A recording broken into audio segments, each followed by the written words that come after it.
Selamun aleyküm. Hocam uçağa var. Baş inşallah. Nasıl canlı işin? Nasılsın? Sen hocam oraya bak. Ahmet değil mi abi ne? Ahmet Can hele gel. Bu da bizim Emrecan mıdır? Emrecan'dır. Emir. Hadi ileri. Sür bakalım bir sür. Hadi sür. Sana bir sür bakalım. Aferin. Bak sürüyormuş. Aferin Ahmet Can aferin. Maşallah.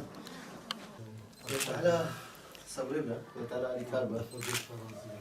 Civan duruma ne demek? Ya Rabbi alemi çıkıyla takdir ki. Ve bir de var. Cedvan durmaya haru dedi ve dayanışmak gibi ne var? Şimdi durma takdir. Bu kampanya ki başçı bu fakat استخدمتكم الاستفاق وهاتين بس كذا يكون كنا toplumsal bir sorumluluktur. Evet, yani bizim buradaki en büyük aslında hedefim devletin ödeme kapsamına alması. Evet. Çünkü bu şekilde bölgede çocuklar var. Batman'da olsun, çevre bölgede valla mutlaka vardır ve çoktur. Ama hiç sesleri çıkmadığı için o halde kalıyorlar. Yani kimse araştırmıyor. Antalya'da bir tane doktor vardı, onunla görüştüm. Dedi Avustralya'ya gitmiş bir tanesi. Şu anda orada tedavi oluyor. Dedi şu anda iyidir. Kumandası. Güzel mi? Kumandası da varmış. Maşallah. Bak bir de kumandalı araba getirmişler amcalar sana. Hele bırak bir. Hele bir yere bırak Ahmetcan. Bak.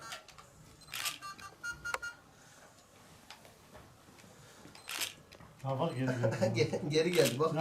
Bak Ahmet bu. Onun arabayı sürüyorsun. Ahmet.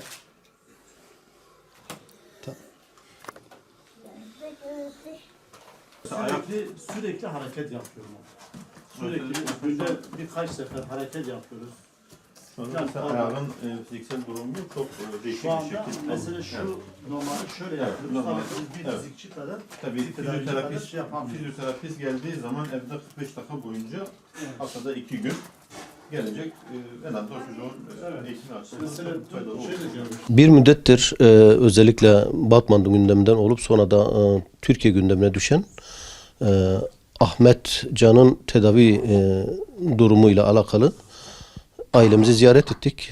Ahmet'in ailesiyle birlikteyiz. Ahmet'in abisi Emircan'ın durumu ortada.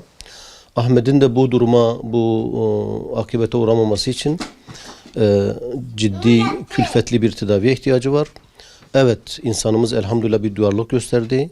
Belki ulusal bazda bir duyarlılık da gösterildi. Fakat şu anda toplanan paralar Ahmet'imizin tedavisine yetmiyor.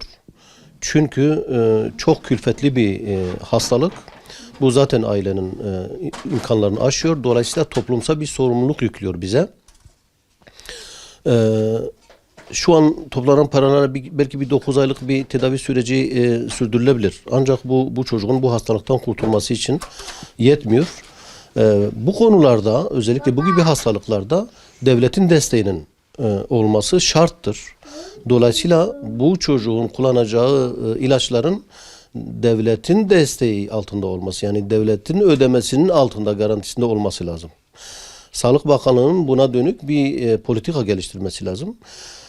Ve diğer bir husus, belki Ahmet Can'ın şahsında bu gibi hastalıklara müptela olan birçok yavrumuz, çocuğumuz var. Belki Sağlık Bakanlığı'nın dediğimiz gibi Ahmet Can'ın şahsında böyle bir müdürlük, böyle bir birim açıp bu gibi hastaları da araştırması lazım. Fakat günümüz söz konusu olan, şu anda konuştuğumuz Ahmet Can'ın durumudur.